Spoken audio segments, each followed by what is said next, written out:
Welcome to History Channel. Be sure to subscribe and like so you don't miss out on more videos like this one. In post-war California, strength and femininity redefined norms as Relna Brewer-McRae and Abby Stockton performed an impressive lift of 100-pound Melo Globe barbells on Santa Monica's beach. Stockton, known as the Queen of Muscle Beach, inspired a generation of women to see fitness as empowerment rather than spectacle. At Ellis Island in 1920, newly arrived immigrants stood anxiously before doctors conducting eye exams for trachoma, a contagious disease feared for its potential to deny entry. The small metal hook lifting eyelids became a symbol of both medical vigilance and the harsh scrutiny of the American dream. During World War I, American soldiers relied on massive acoustic locators, mechanical ears of steel, to detect distant aircraft. Before radar's invention, these strange horn-like devices helped pinpoint enemy bombers by sound alone, marking a brief but ingenious era of early military listening technology. In Vietnam, 1968, an army priest stood in the jungle wearing a cassock patterned in camouflage. Amid chaos and fire, he offered prayers and last rites, blending faith with the battlefield, a haunting reminder that even in war, some sought to bring spiritual comfort to soldiers in despair. On September 9, 1966, at Long Beach Naval Station, the Apollo test capsule was carefully unloaded from the USS Hornet. The scene symbolized America's growing ambition in space exploration, bridging the gap between early test missions and the eventual triumph of the Apollo moon landings. Captured in 1944 by Soviet photographer Emanuel F. Zarikin, "Stand to the End" immortalized defiance amid the ruins of Stalingrad. The image shows resilience rising from destruction, a visual anthem to those who refused surrender in one of the bloodiest battles of the Second World War. In 1981, a train rolled across the South African landscape, framed by vast plains and a nation still bound by apartheid. The railway connected cities and people yet divided lives through invisible lines of race and privilege, a silent journey through a divided country's industrial pulse. A shepherd from Karakhechti, Azerbaijan, stands proudly with his children in the 1980s, their faces marked by wind and endurance. Behind them, the rugged landscape mirrors their life of simplicity and strength, portrait of pastoral resilience amid the shifting tides of Soviet rural life. On October 11, 1994, the Space Shuttle Columbia, carried atop NASA's shuttle carrier aircraft, performed a flyby honoring the recently landed Endeavour at Edwards Air Force Base. The rare sight symbolized human achievement, two spacecraft meeting briefly in the sky before one retired to history. In 1942, Imperial Japanese soldiers advanced through North China, setting fire to a village as part of the brutal three-alls policy: kill all, burn all, loot all. The smoke that rose marked not just destruction, but the moral devastation of total war upon innocent civilians. On December 12, 1980, Mark David Chapman, accused assassin of John Lennon, was escorted under tight security back to Bellevue Hospital. Cameras flashed as his lawyer withdrew from the case, leaving the world to stare at the silent man whose act had ended a generation's peace anthem. In May 1950, the White House stood gutted, its outer shell preserved while the entire interior was stripped bare for reconstruction. The image revealed a paradox: America's most iconic residence hollowed to its bones, standing as both a symbol of renewal and the fragility of tradition. Grace Kelly's wedding day, April 19, 1956, captured a fairy tale turned reality. The Hollywood actress became Princess of Monaco, her serene elegance transforming global imagination. Her gown, adorned with lace and pearls, symbolized timeless grace, the union of cinema's glamour with European royalty's enduring mystique. In February 1941, Erzsébet's town hall and market square lay under the shadow of German occupation. The cobblestone streets, once lively with merchants, were subdued by soldiers' boots and banners of domination, a frozen glimpse of Poland's endurance beneath the weight of war and foreign rule. In 1967, actress Maggie de la Riva confronted her wealthy attackers in court, pointing at them while revealing her bruises. Her courage broke silence in a nation long bound by fear and class privilege, turning her pain into a landmark fight for justice and women's dignity. In 1869 Philadelphia, members of the Knights of Labor posed together, one of America's earliest and most influential labor unions. They represented workers from all trades, united in their demand for fair wages and humane conditions, a movement that would ignite the broader struggle for labor rights. In 1960, photographer Alberto Corda captured Che Guevara's Guerrillero Hiroko, a moment of defiant calm framed by revolution. The image became one of the most reproduced portraits in history, transforming a man into an enduring symbol of rebellion, struggle, and the romantic ideal of freedom. In the 1960s, a bustling flea market in Hamburg offered relics of post-war Europe old records. Furniture, uniforms, and memories traded under gray skies. Each item carried whispers of history, turning simple bargains into fragments of a continent, rebuilding its identity through the commerce of the past. In 1967 at Bluff Creek, Northern California, Roger Patterson and Robert Gimlin captured the infamous Bigfoot footage. The shaky film ignited decades of debate, inspiring both believers and skeptics to search for truth in the forests, a mystery forever embedded in American folklore. In 1951, mob boss Frank Costello, known as the Prime Minister of the Underworld, testified before the Kefauver Committee. As cameras rolled, his trembling hands revealed the pressure of exposure organized crime. Once hidden in shadows, was now dragged into the blinding light of national scrutiny. In April 1992, an open-air market in Moscow's Izmailovsky Park bustled with vendors and newly liberated citizens. After the Soviet Union's collapse, capitalism arrived in makeshift stalls. Freedom expressed through trade, where old badges, toys, and relics became the first commodities of a changed world. In 1981, French singer Françoise Hardy was immortalized in a promotional postcard by Florinash Records.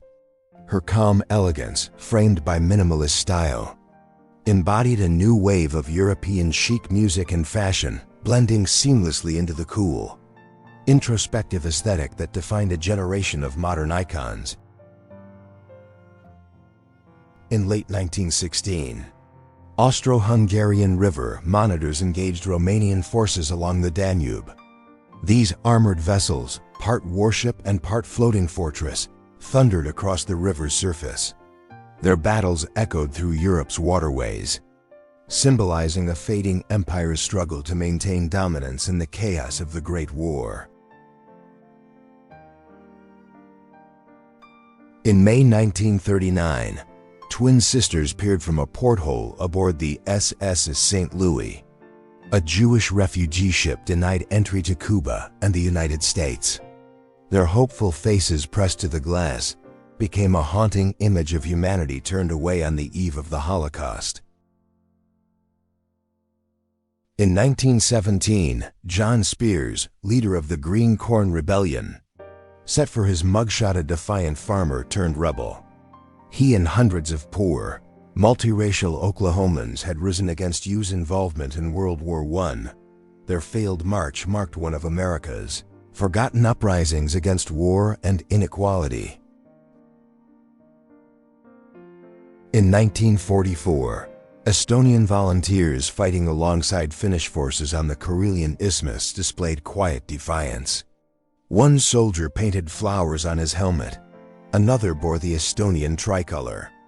Amid the brutal war between Finland and the Soviet Union, these small symbols reflected pride, resistance, and a longing for national identity. On January 28, 1959, Yuri Yudin hugged Lyudmila Dubinina goodbye as Igor Dyatlov stood nearby. Yudin turned back due to illness, unknowingly escaping fate. Within days, all 9 of his companions would die mysteriously in the Ural Mountains, in what became known as the Dyatlov Pass Incident. In 1944, Private Eugene V. Weber knelt to hand a small girl a stick of chewing gum in liberated Esselborn, Luxembourg. The child's shy smile contrasted with the ruins behind them. A brief and tender moment of humanity amid the devastation of World War II. Around 1946, Captain Herbert Sobel, remembered for his harsh leadership in the Band of Brothers, held his infant son in a quiet, domestic scene. Away from the battlefield, the stern officer appeared softened by fatherhood, a rare glimpse of vulnerability behind the uniform and legend. In 1983, Princess Diana met her favorite band, Duran Duran, at a charity event. Her genuine enthusiasm and natural charm captivated both musicians and press. The encounter reflected her connection to popular culture and her role as a modern royal who bridged the gap between monarchy and youth. In 1948 Kentucky, a court clerk examined a small cabin where 37-year-old Raymond Ellison had lived with his 12-year-old wife, Imogene Sims, married to escape statutory rape charges. Ellison was later arrested for her murder. The disturbing case exposed deep flaws in rural law enforcement and child protection. At the 1968 Mexico City Olympics, American sprinters Tommy Smith and John Carlos raised black-gloved fists on the medal podium. Their silent black power salute became one of the most powerful symbols of protest in sports history, highlighting racial injustice and civil rights struggles in the United States. In October 1962, the world stood on the brink of nuclear war as President John F. Kennedy examined U-2 reconnaissance photos revealing Soviet missiles in Cuba. The tense standoff that followed, known as the Cuban Missile Crisis, brought humanity closer to atomic conflict than ever before. In November 1963, the Oval Office appeared serene with its red rug and polished furniture, unaware of the tragedy to come. Just days later, President John F. Kennedy would be assassinated in Dallas, leaving behind this quiet room as a haunting reminder of leadership abruptly ended. In 1891, the body of Dom Pedro II, Brazil's last emperor, lay in exile after his overthrow. Crowned at just 6 years old, he ruled for nearly 60 years. A scholar and polyglot, he was admired for his intellect and humility, even in his final days far from home. Photographed in Geneva in 1898, Empress Elizabeth of Austria, known as Sissi, walked quietly with her lady-in-waiting. Unaware of the camera, she appeared elegant yet distant. This candid image became her last, taken moments before she was fatally stabbed by an anarchist, sealing her legend in tragic beauty. A rare early 1910s photograph revealed U.S. President Woodrow Wilson's famously poor teeth, a detail often hidden in official portraits. Despite his dignified public image, this candid glimpse humanized the academic president, who would later lead the nation through World War I and the founding of the League of Nations. In 1960, President Dwight D. Eisenhower met civil rights leaders, including Martin Luther King Jr. After signing the Civil Rights Act, their conversation marked a careful but historic step toward equality, reflecting both the cautious optimism and deep divisions of a nation slowly confronting its racial injustices. In Bucharest on December 24, 1989, an anti-communist civilian aimed his PSL rifle during the Romanian Revolution. As protests escalated into open revolt, ordinary citizens took up arms against Nicolae Ceaușescu's regime, capturing the violent birth of freedom in one of Eastern Europe's final uprisings.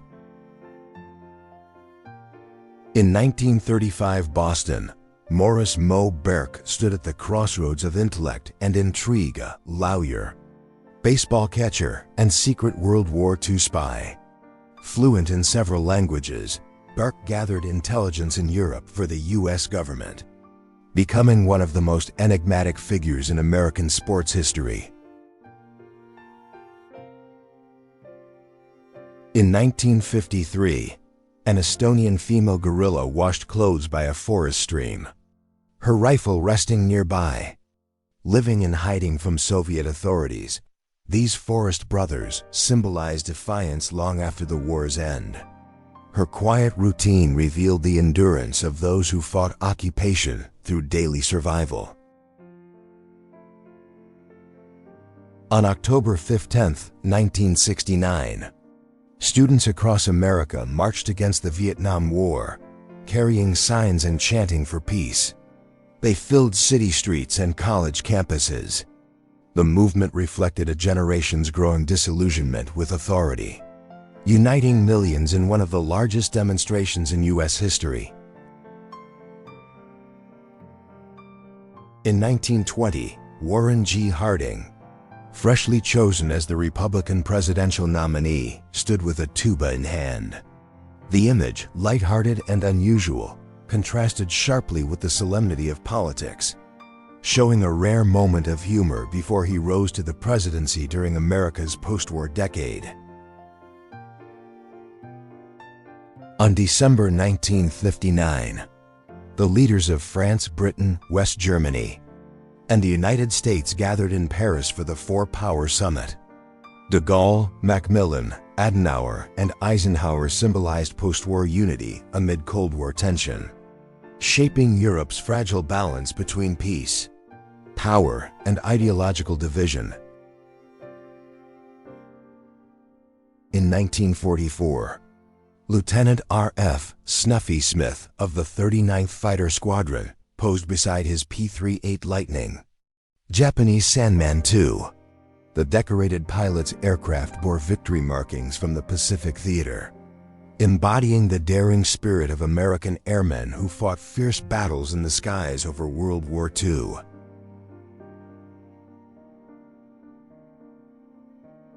In 1946 Macon, Georgia, a small child stood before robed members of the Ku Klux Klan, being indoctrinated into hate. The haunting image exposed the group's attempt to pass racism through generations, a chilling reflection of how ideology can be taught long before it is understood. In 1886 Australia, mugshots captured 6 men convicted in the Mount Rennie rape case. The brutal assault of a 16-year-old servant girl shocked New South Wales. Of 20 involved, only 10 were punished. The rare convictions marked an early, uneasy moment of justice for crimes often silenced. In Anaheim, California, 1947, 4 contestants smiled during the Halloween Slick Chick Beauty Contest. Their bright expressions masked the hardships of post-war America, where optimism and glamour became a cultural escape from years of conflict. Beauty pageants like this reflected a nation longing for normalcy and cheer. On July 18, 1970, President Richard Nixon greeted a young Prince Charles at the White House.